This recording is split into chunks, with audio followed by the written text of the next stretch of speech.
ninayoipitia hapa chini ya jua.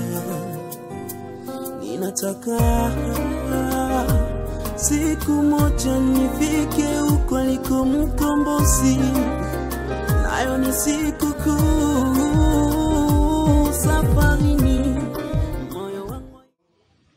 Topesi mbote bisika nyonso bozali ozwi libako ya kolanda biso mbote na bino nyonso na kombo ya mokonzi na biso mpe mobikisi Yesu Masiya. Bandeko mboka eza na matanga, bandeko mboka eza na kolela, bandeko mboka eza na bokono. Me bokono oyo ekosila ndenge nini? Tozali na Bible, na kati ya Bible biyano nyonso ezali na mikakatoni ezozwa bato.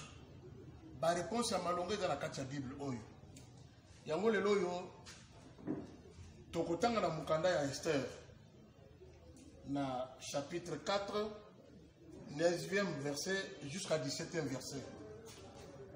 Makomi ezali koloba boye te.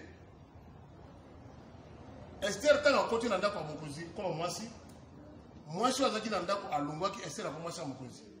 Esther azaki parmi bana basi ya ba juif, azaki juif. Donc azaki parmi ba juif, ya azaki juif parce que azaki mwasi. Esther azaki na kati ya ndako ya mokonzi lokola mwasi ya mokonzi. Noko na ye moto abokolaka Esther azaki kosala musala ya kisentinelle na porte ya ndako ya mokonzi. Azaki ye moko te toyebi te bazaki boni, Bible yebisi biso bazaki boni, mais bato nyonso bazaki liboso ya porte ya mokonzi.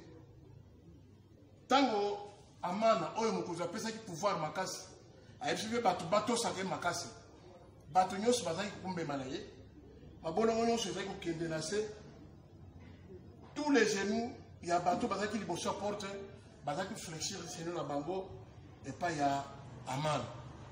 Mardoché oyo azaki ko se prosterner te, azaki ko s'agenouiller te devant Aman, azaki koboya alobi nga za juif epa na biso tout ça la biloko était.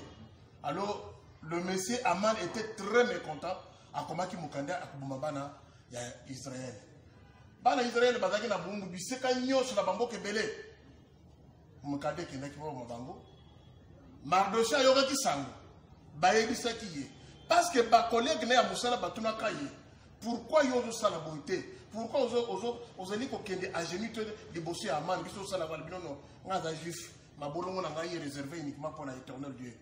Alors tant va dire que Aman était méchant, était mécontent à l'endroit ya Mardoché. Aman asiliki akomi mukanda akeko kana na mukozi kuna mukozi zako ke malamu bali ba kubomba na Israël nyonso. Tant Mardoché ayokaki likamboyo, Mardoché ke kote ma liboso ya porte ya palais royal abandi kolela ami pasu bilamba ami mo zero na zoto bate ko Esther. Message comme pas Esther. Message comme pas Esther, ba yebisi Esther. Esther atindi bilamba po Mardoché la tabino na ezapona bilamba te boye bisayi ke makambo ezali boizabo bitumbese bandi. Esther azuki ce message pas Mardoché si bango ibokende ko yebisaye. Ayebisa bana Israël nyonso baliate bamela maite balate bilamba kitoko te balala na se to babondelaka parce que pona kokote pa ya mokonzi, pona kokote pa mokonzi, il faut mokonzi moko inviter yo ezali mokolanga kokote pa mokonzi te, ezali mokolanga kokote pa mokonzi te, il faut mokonzi abenga ngai mais bango babondela elongo na prière na bango mokonzi andima koyamba ngai na kati ya ndako na ye. Bande ko balingam elongo na prière bana Israël balalaki na se bazali koliate bazaki komelate bazo bondela tango Esther akei pona kokote pa na mokozi yambaki ye. C'est la prière qui a occasionné que mokozi ayamba Esther ezaki mokolo na ye kokote pa mokozi te. Tango Esther akote pa mokozi lokola bana Israël babondelaki déjà mizamba yokaki déjà abongisaki déjà que makambo Esther wa koyebisa ye ezo une réponse favorable. Oyo azaki préparé pour abuma Mardoché yende babumaka. Bande ko balinga na kolo les lois de Tozali na Bokono, ils allaient frapper le monde mobimba, province, pays, et continent mon côté, ils ont eu la biso monde mobimba. Bato ibatanga mingi makambo ya bakimba minganga, oya makasi, bazoko kozwa kisi ya ko neantile Bokono oite. Bande ko bana kolo, bisika nyonso bozali kukutana na bandako, na ba voiture, bipai nyonso bozali na bureau bozosala. Tozunga et pas éternel Dieu. Tobondela. Tosala ki makasi.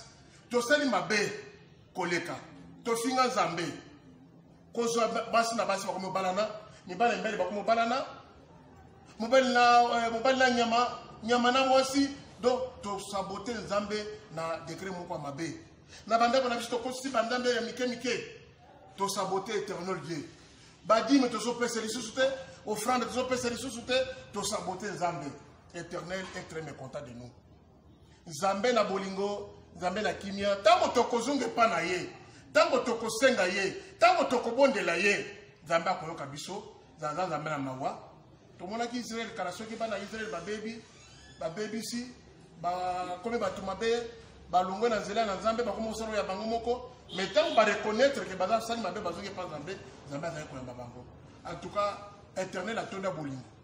Zambé na biso atonda bolingo pe alingi biso makasi tozunge pa na ye tosala ba jeûne tosala ba prière tozunge pa na Zambé Éternel akoyamba biso Zambé aza besoin na biso Zambé alingi biso tozunge pa na ye oyo ezali frappe Zambé aza ko frapper biso oyo ezali frappe Zambé aza ko frapper biso mais précaution ezali moko teme na biso ya lelo précaution ezali moko tozunge pa na Zambé bakonzi ya mboka balobi tosukola maboko bakonzi ya mboka balobi toporte bakashne ya solo ezali précaution mais molimo mosusu ezobakisa précaution mosusu apart kosukola maboko apart kotia kashne apart kotuse na loboko apart nyonso wana molimo mosusu ebakisi lisusu précaution mosusu tozonga nsima toyeba Nzambe topesa Nzambe na biso place na ye topesa Éternel place na ye topesa Éternel na biso place na ye akoyokela biso topesa Nzambe place na ye na kosenga na kobondela na jeûne na prière Éternel devant nous écouter na komona Yesu Naitamani siku hiyo ni siku